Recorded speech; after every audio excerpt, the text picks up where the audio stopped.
This is Sana Kibz, and I am here today with Queen Esther, and she is going to talk to us about something that is super important to a lot of women, especially those in their 30s and up who are trying to have children. So I hope you guys are ready for today's conversation. And Queen Esther, thank you. And please tell us why it was important to share your story.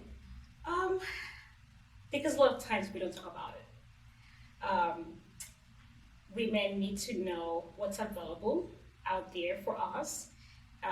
And so I went through it, and I didn't get that many people available to share it with or to learn from. So for me, it's very important that I'm able to share my little knowledge and my experience, so everybody can hopefully be able to have the opportunity to go through this process if that's what they want. Yes.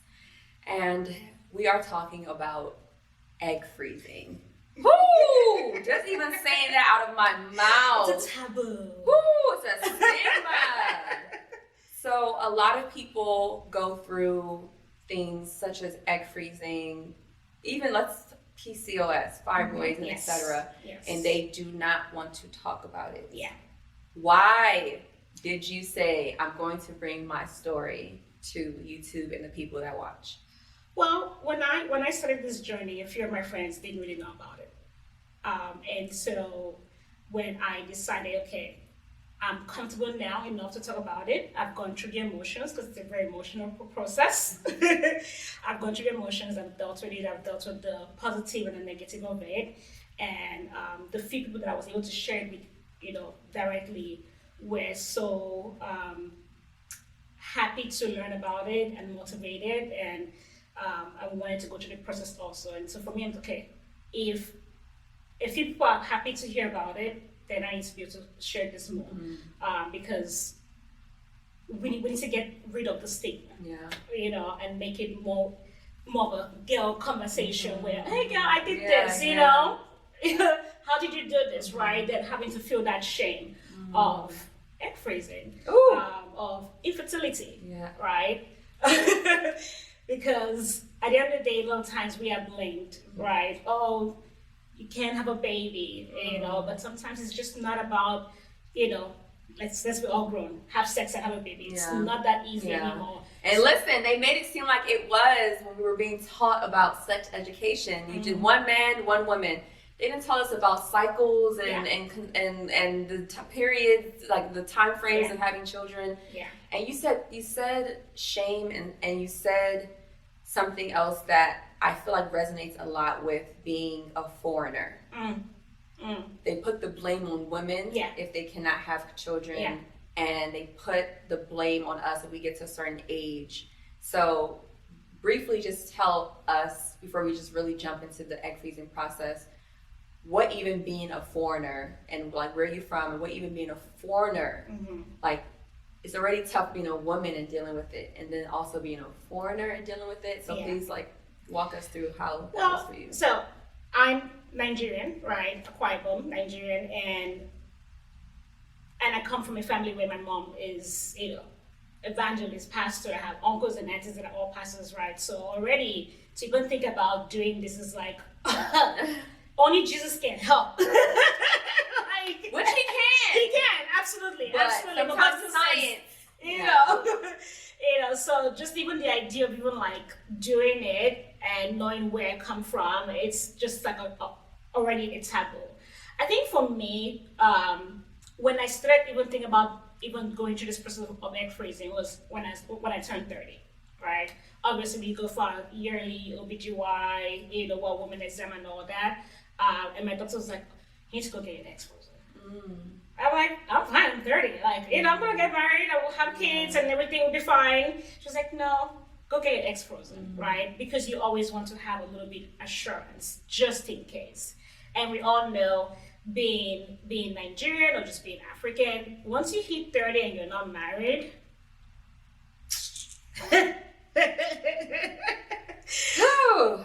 the way the aunties in the village would just be looking at you like spoiled goods. Like, so when I heard it, I was like, oh no, I'm fine.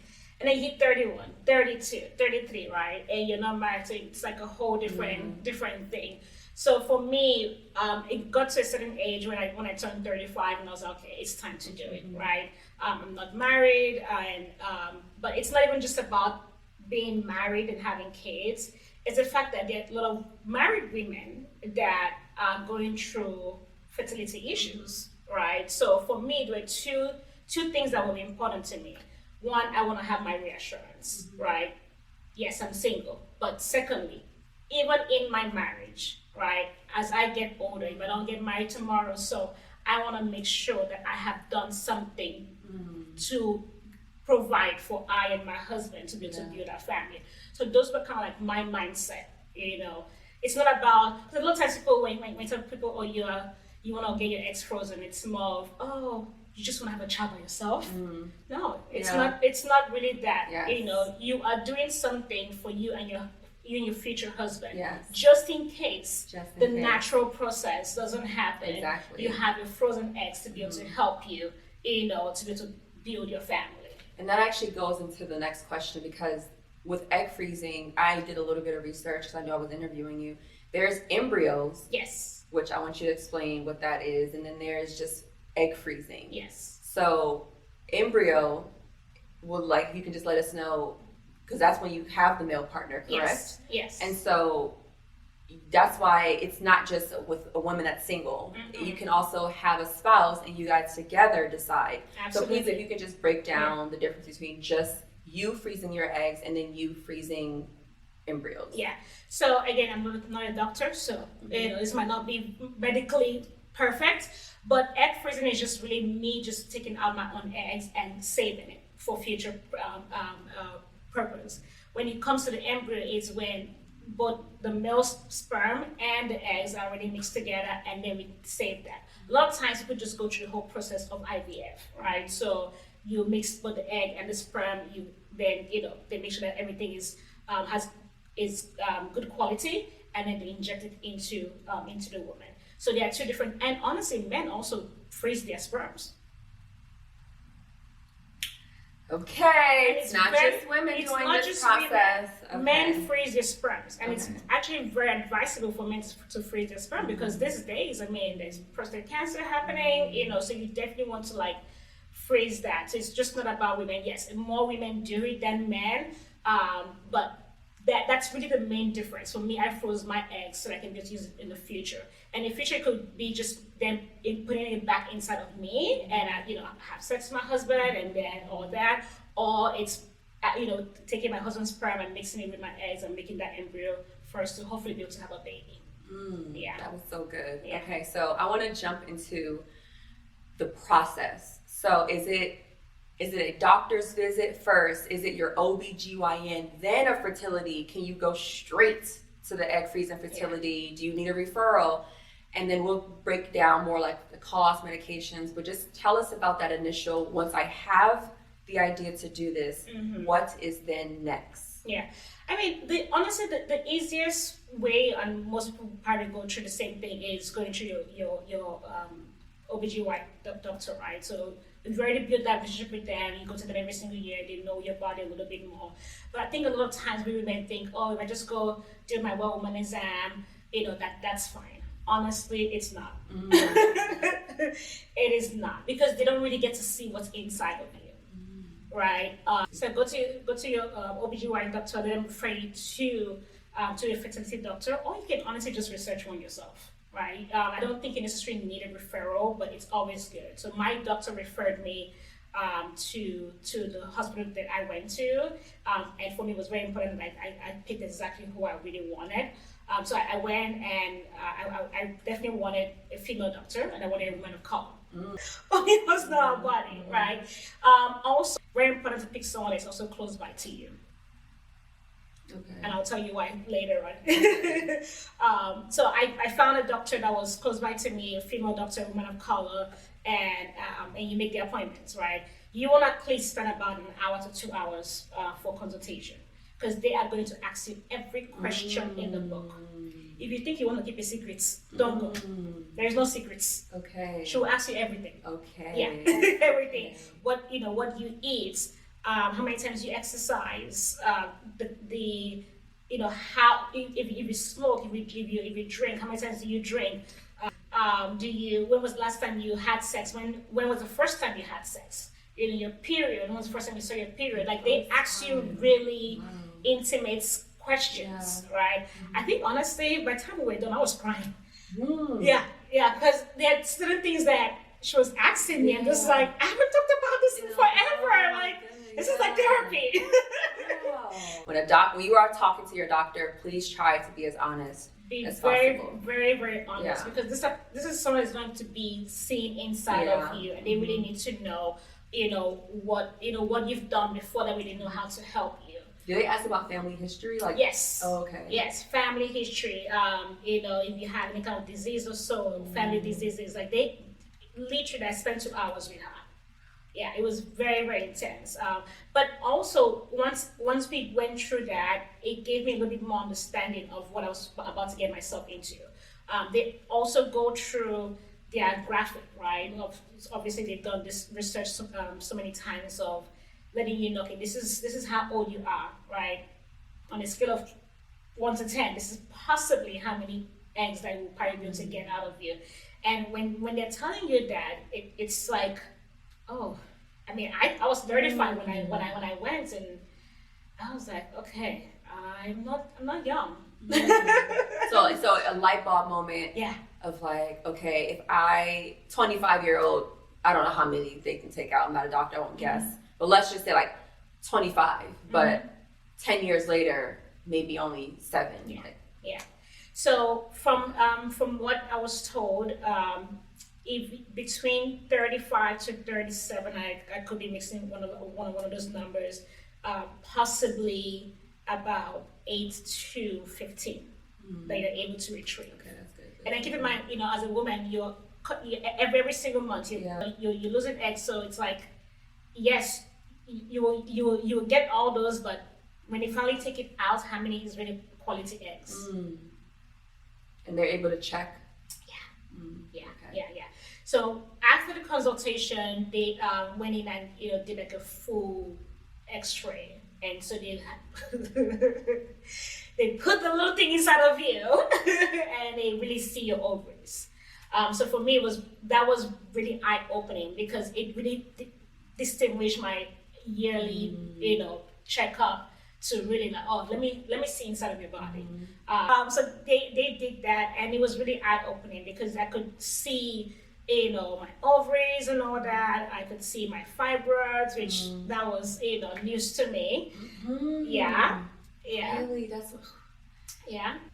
So like those things are so important to be able to just like learn about your body, right? It's obviously it's not a cheap thing to just do, but if you have the money, go check inside of you.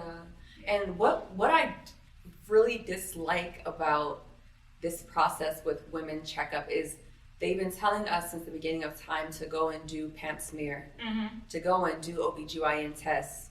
Not one time did they tell you that your uterus is separating. Yeah. But now when you want to go and conceive and have children and you just get this download of everything that could possibly be an issue. And I really do wish that the American health system, when it comes to women's health, just puts us first a bit more. Because if you knew when you were getting your pap smear test, you would have been dealt with it. I'd have done this a long time ago. So it's really just annoying that that's the process. So after you've done the consultation, is that when you get the price for your body? Or so you did the consultation, you did the transvaginal scan. Is that when they then give you the price, or do you know it before the transvaginal scan? Like, how does that process work? Well, some hospitals will have the prices already on their website. And again, every city, every hospital is the same. Just on an average, most people pay between 10 to 20,000. That's just average. And right?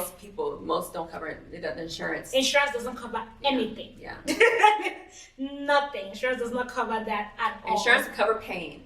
Insurance can cover accident. Insurance can cover, but they don't want to cover you bringing women into this life. They don't cover that at all.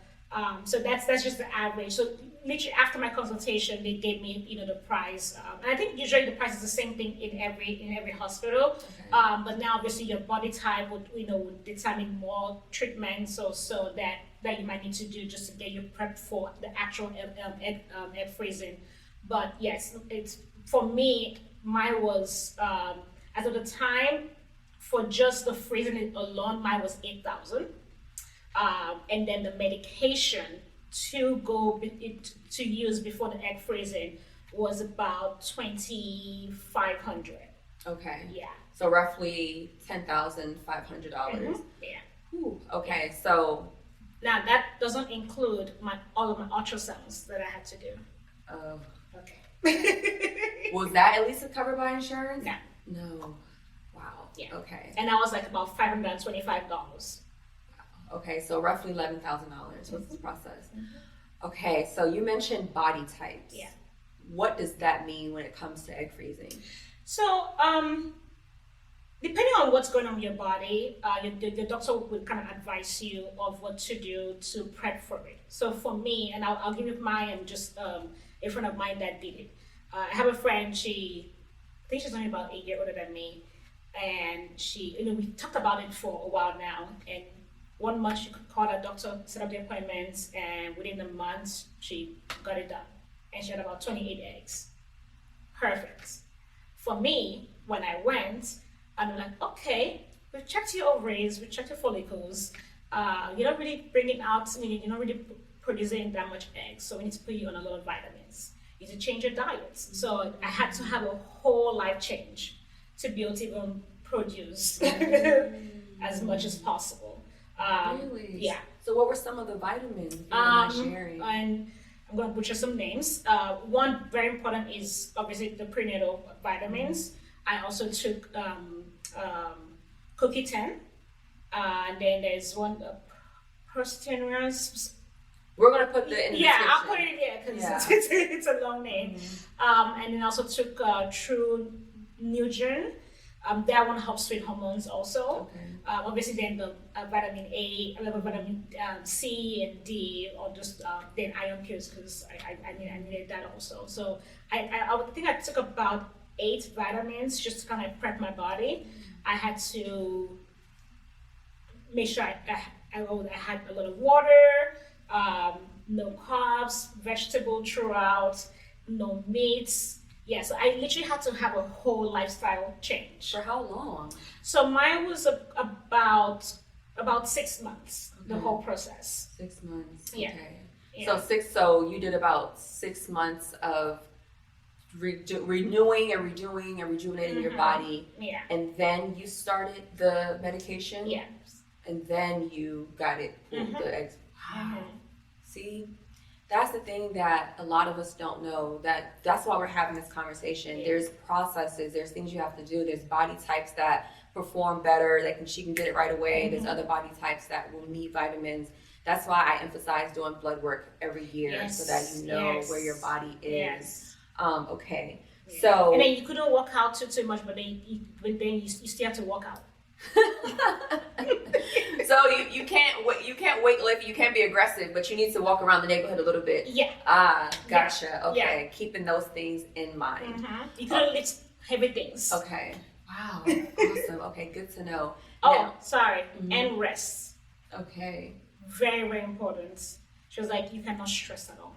I'm like, how am I supposed to do that? Have you, do you know my job? Oh, You okay. cannot be stressed. You have to sleep a lot. Like, no stress at all. So like that whole time, I'm like, please don't stress me. Like everybody knew, like you could not put any kind of stress on me at all. Okay. Yeah. Because your body has to really have this transformation internally. So I heard vitamins, Yes. rest. Yes. I heard keeping the demons away and not having stress. Yeah. Okay, awesome. That is good to know. Yeah. So I'm going to take that one for myself. So in regards to the medication for the actual procedure and process, I've seen everything from shots online. I've seen everything from a whole bunch of like the pills look this size. What is the medication like for extracting eggs? So again, depending on your body and your cycle would depend on how many days that they're gonna put you on the injection. So I believe mine was 7 to 8 days that I took my shots. So I only took yeah. I had one medication and the rest were shots. I think mine was, and I have pictures and videos that I can share also. And so I had to, I would say they give you a whole manual. So you have to put it all together, put it in the injection stuff and inject yourself. Let me tell you something. So you had to administer your own shots. Yes. The first day, I was like, there is a lie. It's not me. It's not me. It's not me. Ooh. My friend was actually going to come over and help me. But I thought about it very well. I was like, okay, look, she's a mom. She's busy. She can't do this for me every single day. I need to figure out how to do it myself. Ooh, Esther. Yeah. Thank God my nurse was amazing. Her name is Melissa, amazing. I called her, I was like, I don't know how to do this. Like I just can't inject myself. She's like, believe me, you got this. And so she was on FaceTime with me and taught me exactly what to do. And I counted out as many times as possible if I injected myself. But honestly, once you do it the first time, you'll be fine. Really? I promise you. Once you do it the first time, you are fine. Okay. Yeah. Sure. So is it in the stomach? Is it in the, because I've seen different places. Some people I've seen stomach, some people I've seen like thigh. Yeah. Some people back. Where? I did mine in the stomach. In the stomach. So you have to kind of like do it a little bit below your navel. So yeah, I did mine in the stomach. And you have to do it in the same spot every day. And you have to do it exactly at the same time every day. So same spot, same time for as many days as they instructed. Yeah. Again, this is what my doctor told me. So everybody's different, but that's what I went through.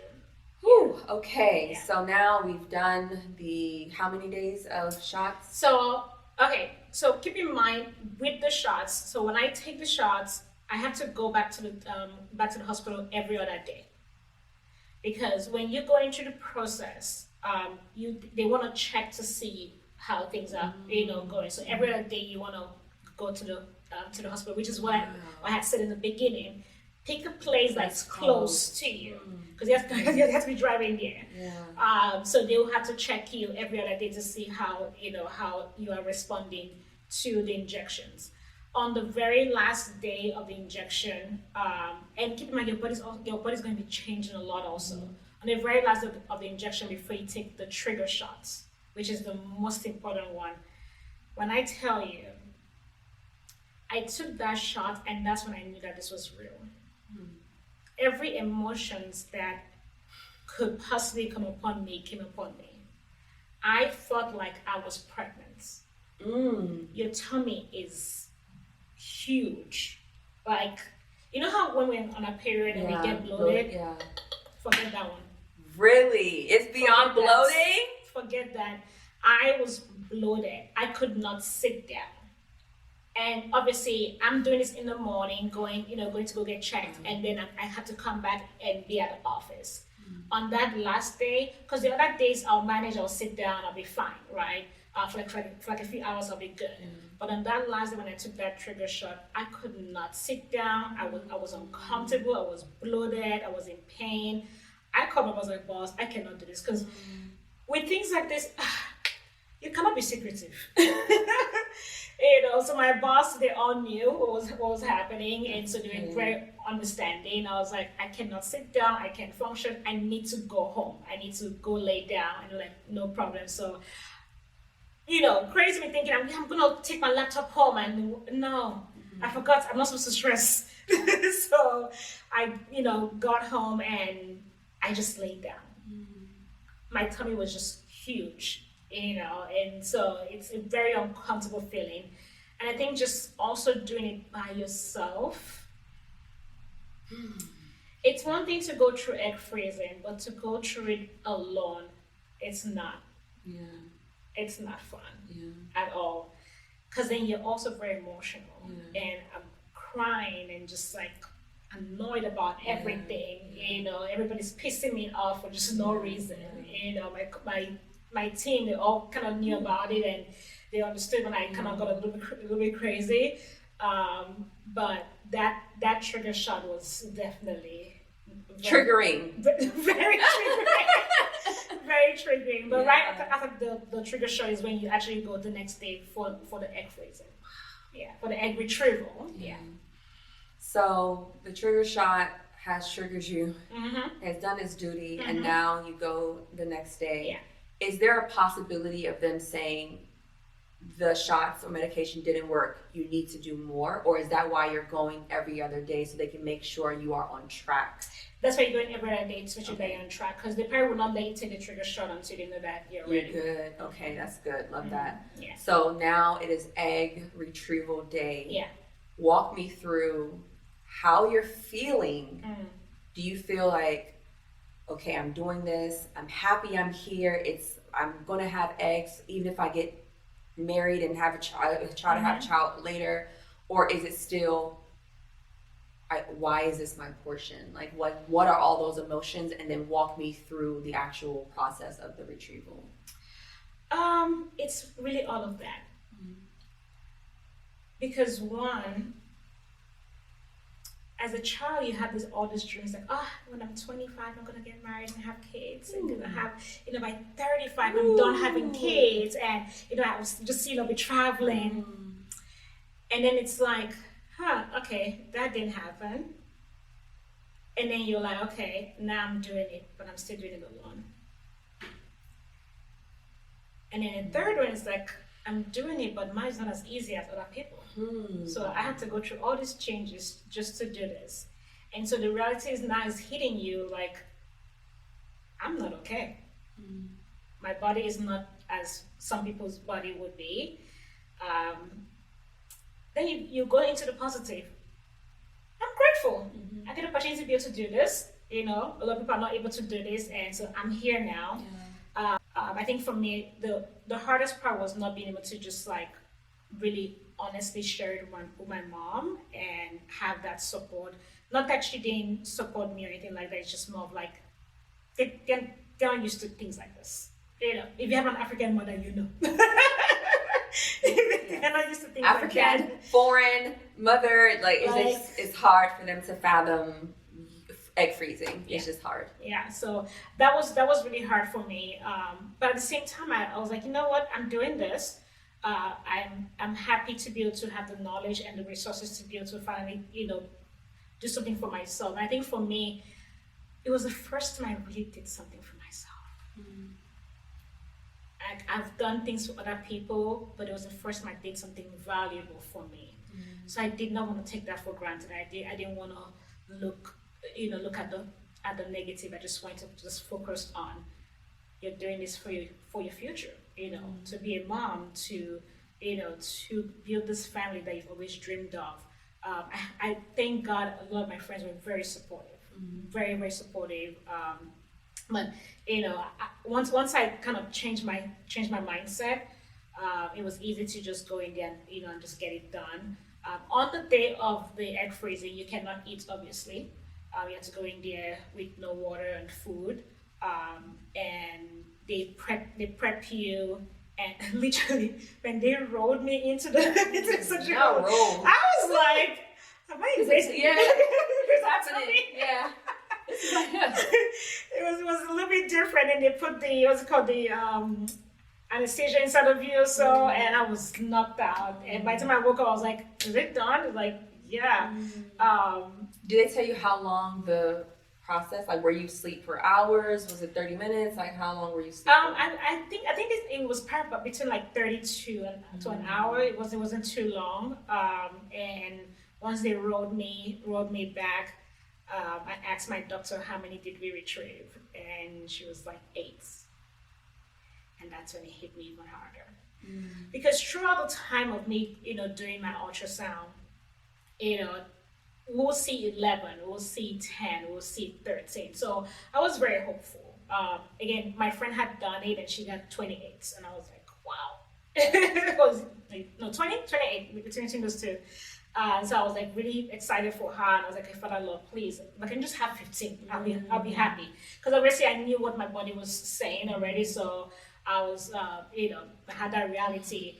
And so they rolled me, and she was like, "You had 8," and I was like, "Father Lord, why?" And she was like, "Well, the most important thing is seeing how many of them are going to be quality eggs." And so when they left me, they rolled another woman out, and she had probably 20 something or so, and I just started crying, because at that moment you're just like, what is wrong with me? Why couldn't I have that too, right? And it just makes you, for a moment, you're feeling like inferior as a woman. Do we have tissue? But it's okay. It's okay. I thought I was gonna cry. No, but should we grab tissue from It's somewhere? okay. It's going to forever be an emotional experience. So So you get those numbers, and you're just okay. Then the point, okay, Father Lord, please, okay, I have only 8. Please make all eggs be quality eggs. And my doctor was so amazing. The nurses were so amazing. They really did an amazing job taking care of me. I believe it was that same day. Okay, so you have to keep in mind that you can drive yourself there, which is totally fine, but you cannot drive yourself back.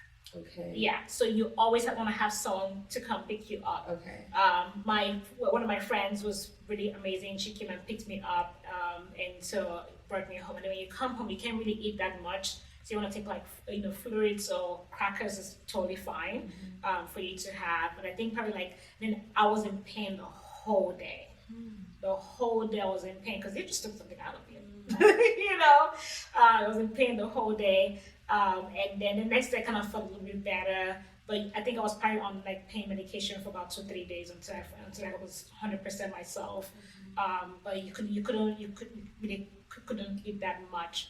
And the next day, my doctor called me. She was like, "Well, congratulations, we're only able to save 5."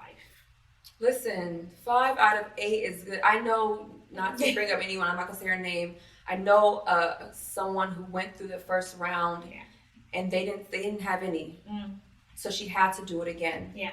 So I'm thankful that even though yes, the 20 eggs were removed, but it could be 20 dead eggs. True. So just because it's a lot of eggs, that doesn't mean they're all good and quality eggs. Absolutely. So I'm happy that you were still able to get. So knock all 5 children out in Jesus' name. Amen. Amen. Amen. And I mean, it took a while for me to get to that point. Yeah, of course. This is after, It took a while for me to get to that point because I was emotional. Because you've gone through a lot of changes in your body. You're thinking, okay, this is gonna work, right? And to hear that you only had 5, I'm just like, oh my God, why? Why not have more? And I'll just backtrack, even just tap into what you just said. Another friend of mine had gone through it, and or actually was going through it, and I had shared with her, and she was like, "Oh yeah, I did 3 cycles before I was able to have a baby." And I was like, "Excuse me." And this is what I say, that we don't talk about this a lot. I had no idea. No idea.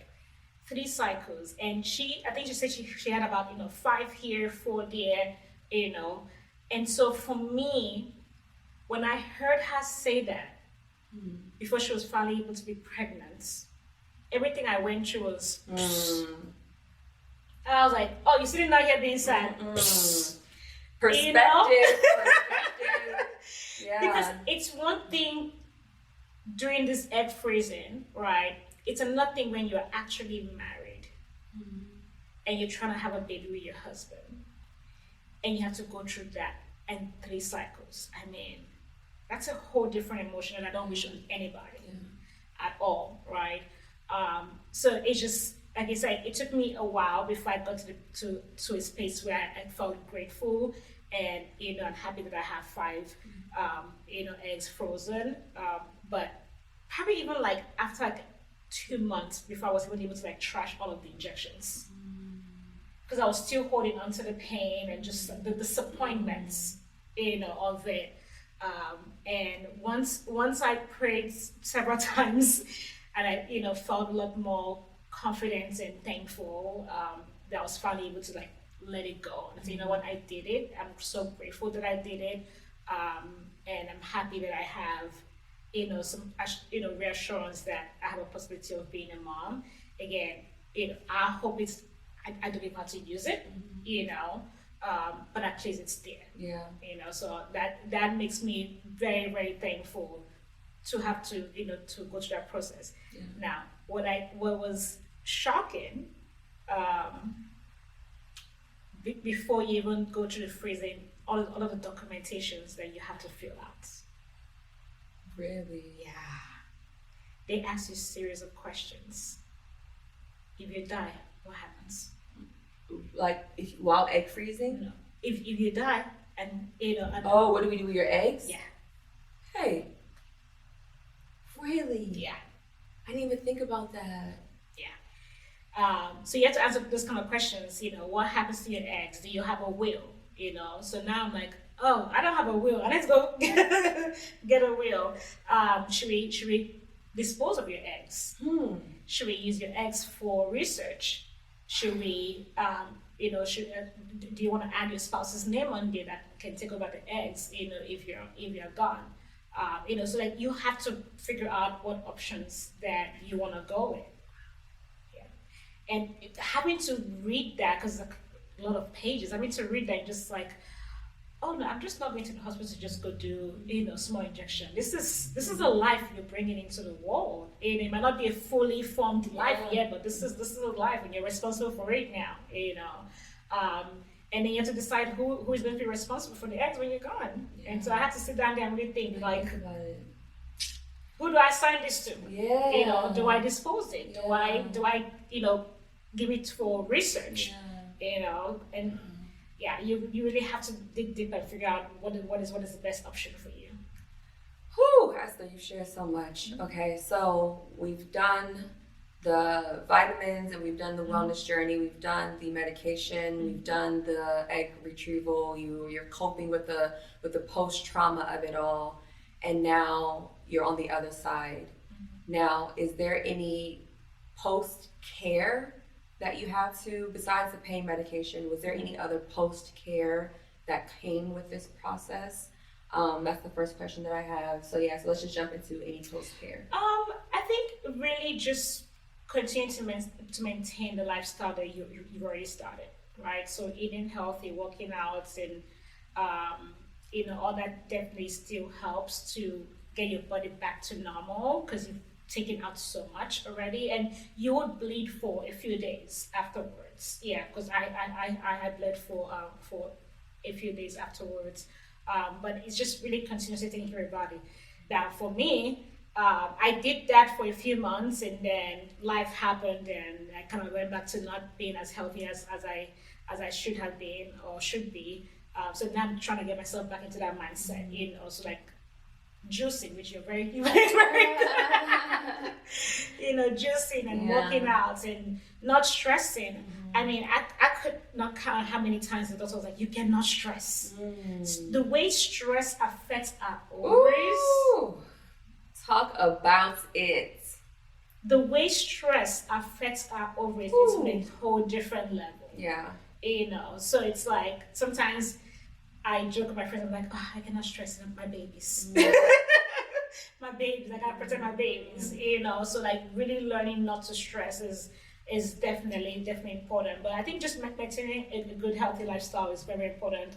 That way that, again, the hope is not to use the eggs, but your body's already prepped and ready. For me personally, I still have a few of those. I continue taking the vitamins. The only thing that I don't take is a prenatal and CoQ10, but the other ones I still take just to keep my body still in active, fertility process. So that when that time comes, it's a little bit more easier for me. It's really now knowing the kind of body that I have. And again, that I'm not getting any younger, so just continuously having those vitamins in my body is definitely going to be good for me. Yeah, I'm a vitamin queen. With the fibroid journey, it really made me change my lifestyle. So what you're seeing in vitamins as well. So you said something about you hope that you don't have to use the eggs. Yeah. So are you saying that by God's grace, the idea would be for it to happen naturally, and naturally meaning intercourse? Yes. But if for any reason there is issue, then you have your eggs. Absolutely. Okay. Absolutely. Okay. Yeah. That is my personal choice, right? Yeah. Every woman is different. Of course. Yeah. Because I mean, be nice to just Yeah, of course. It's like mother's moments, Yeah. But yes, that is my desire. Again, I didn't do this just to let me go have a baby. It was really for my future with my husband, and I hope my husband appreciates it. Yes, that you did the pre-work so that there would be no issues conceiving. Yeah. Okay, so final thoughts, final notes. What do you want anyone that's watching this? Yeah. What do you want them to gain? What do you want them? Is there any insight that you're like, okay, make sure you go to this doctor? Like, what is the last final words that you want to just give our viewers? Honestly, we need to take our bodies more seriously. Like I said earlier on, regular woman exam that we go to is not good enough. It's not good enough. Go and check your body. Even if you're not ready for the egg freezing, go and check your body and know what it's saying inside, because it would help you decide what you want to do. If I knew, that I had fibroids, if I knew that my uterus was divided, if I knew, how my body doesn't produce that much eggs, I would have done something faster, right? Of course, the cost is a lot, but $20 savings every day, in the future will help us to be able to get this done.